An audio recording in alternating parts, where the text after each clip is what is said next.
So much has changed in the WWE since this game has dropped, so you know I gotta hit you guys with a new universe mode setup guide to make sure you're having the most fun and realistic universe mode possible. Let's go ahead and hop into it. Starting off with the calendar, we've already had a bunch of PLEs, but we also know the dates for the final PLEs and Saturday Night's main events for this year. So to start off with May, the first week you want your Backlash PLE on that first Saturday. Over to June, you have Money in the Bank to start that first week of June. At the end of the month, things get a little weird just because King Queen of the Ring in-game, the entire tournament is in one night, which is not realistic, unfortunately. So what I like to do is have both those tournaments fall on that Saturday, and then the rest of the Night of Champions card, which is the PLE, the championship for the King Queen of the Ring, was on Sunday. Instead, if you want, you can not have King Queen of the Ring, just do Night of Champions and have the tournament matches build up on Raw and SmackDown, but you'd have to book them yourselves. That's another option. That's really a preference for you guys, but this is how I set it up. Then in July, you have Saturday Night's main event on a Saturday, the second Saturday, and then Evolution on the following Sunday. Over to August, you have SummerSlam to kick off that first weekend. Then you finish off the Clash of the Castle to wrap it up. Then over in September, you have WrestlePalooza coming up in that third weekend. Over to October, you have Crown Jewel in that second weekend. Once you hit November, that first weekend, you have another Saturday Night's main event. Then end it off, you have Survivor Series. In December, you have your final Saturday Night's main event of the year. I don't believe there is an announced date for the first Saturday Night's main event. Last year, it was the Saturday before the Royal Rumble. Personally, I don't know where I want to put it yet. So I would put it personally week before Royal Rumble, maybe sometime before Elimination Chamber after the Royal Rumble. Once again, it's a personal preference thing. I haven't decided on that for myself yet with this new update. And then finally, you have your WrestleMania. So Royal Rumble, Elimination Chamber, and WrestleMania you all keep as it is baseline, but the rest of these PLEs and Saturday Night's main events, those are the ones you want to change. So another thing with PLEs, what I like to do is when I edit them, in real life, it's 5 matches usually per B-level PLE. The least you could do is 6. I think 6 makes the most sense, to be honest. I think in real life it should be 6. It allows you a bunch of championship matches and even some non-championship high-quality matches to really fit your PLEs. So I basically do 6 for all the B-level PLEs, but also for SummerSlam, I do 6 as well. And you might think, why 6 matches on SummerSlam? It's because it's 2 nights. So the number of matches is equal to whatever one night would be. So 6 matches would equal 6 for day 1 and 6 for day 2, giving you a total of 12. And that's why at WrestleMania, it's the one change, and I put 7 matches. I like to have 14 across the 2 nights. With a lot of up-and-coming superstars, especially on the women's side, it might actually be better at some point to make it 8 per night, because the women's division is now on track to being close to being, or even just as stacked as the men's side. So you don't want to leave any big superstars off, so maybe make it 8 down the line, but for now, I keep it at 7. So now taking a look at each of the brands for the weekly shows, let's take a look at the match tables. I customize mine for Raw and SmackDown. It's the same for each show. I bring down one-on-one matches to have a 44% chance, 2-on-2 tags to 18%, triple threats 3% with 1 limited, fatal 4-ways at 1%, the 6 superstar triple threat tornado tags at 2. That should be a normal tag, not tornado tag. That's my mistake. That should be a normal tag, not tornado. Then I have one-on-one extreme rules. You get these street fights every now and then.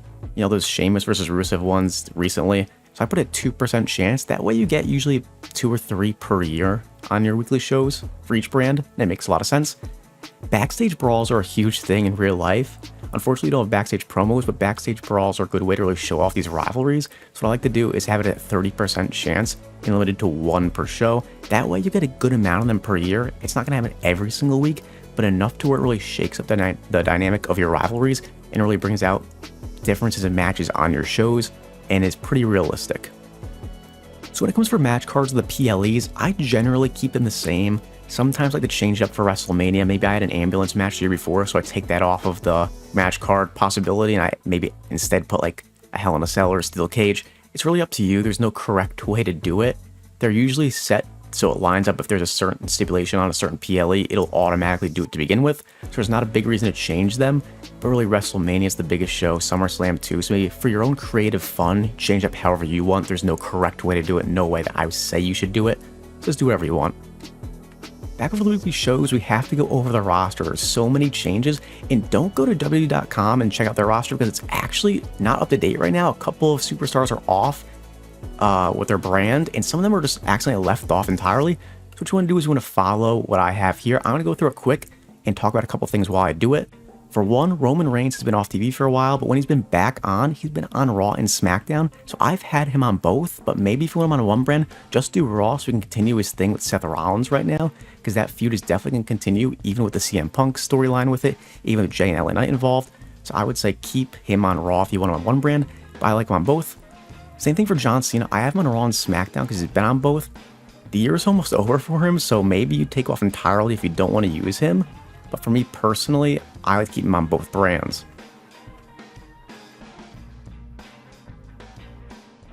Also, a third thing I want to talk about is Jimmy Uso's recently now on Raw teaming with Jay. I don't know if that's going to last. I personally think it will. So I moved him over to Raw myself and took him off SmackDown.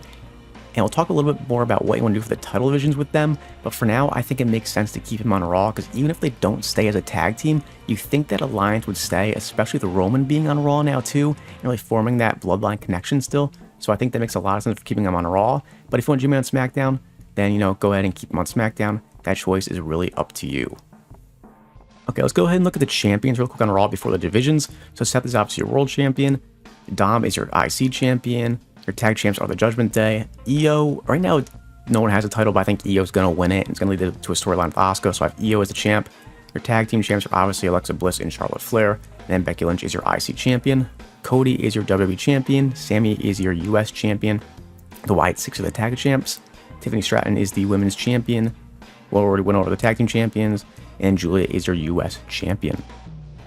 Also, if you get a chance, really quickly, please like and subscribe. It helps me out a lot. I'd appreciate it a lot. And let's continue with this video. So on Raw for the divisions, I have CM Punk, LA Knight, Logan Paul, Gunther, Roman Reigns, and Cena as your world title contenders.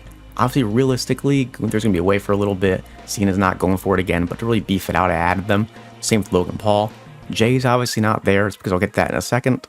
But over on the IC, we have Rusev, Ilya, Ray, Gable, Kaiser, Styles, Theory, Waller, Sheamus, Dragon Lee, Grande Americano, and Penta. A lot of mid-carders, some involved in tag teams, but Theory and Waller are now separated, so I don't know what that means for them. I'm in the IC division.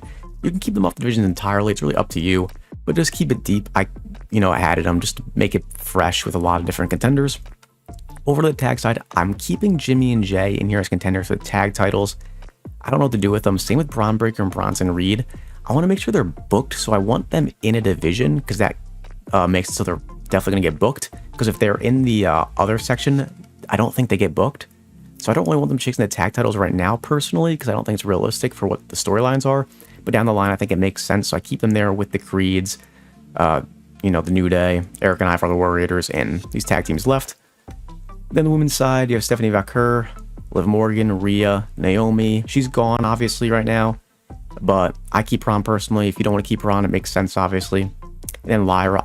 Lyra's in a weird spot where she moved on from the IC, but still isn't in world title contention. But I think that's next up for her down the line. She'll probably get a world title match at some point next year. So I have her in the world title scene for now. On the women's tag side, it's totally depleted. Raquel and Roxanne seem moved on, but I have them there. And the Kabuki Warriors, who I think really up next and probably going to take away these tag titles at WrestleMania.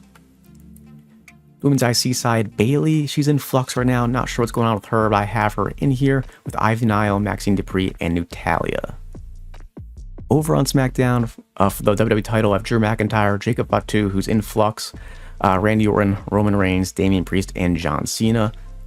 Then over for the US title, Aleister Black, Rey Fenix, Shinsuke Nakamura, Solo, Santos Escobar, Carmelo Hayes, and The Miz. The Miz and Carmelo Hayes, it's weird. I think that tag team's on the towards the end of its run. I think they're about to move into that mid-card title scene for each of them with a rivalry. So that's why I have them here and not as the tag team.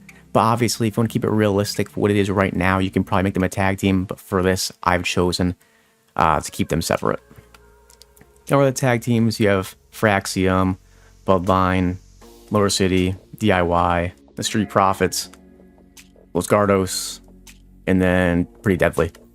On the women's WWE Championship scene, it's pretty depleted. You have Jade, Bianca, Nia. Bianca's listed on SmackDown on the WWE roster. I don't know what she really is with Raw and SmackDown. She's been on both, and she's been around since her injury, but I keep her on SmackDown. On the tag side, just Piper and Alba, really. It's pretty depleted.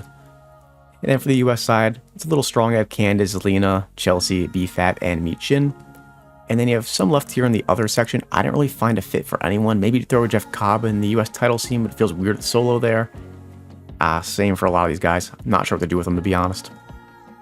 And that's it for this setup tutorial for Universe Mode with these sliders and settings. Make sure to like, subscribe, and check out all my other Universe Mode content.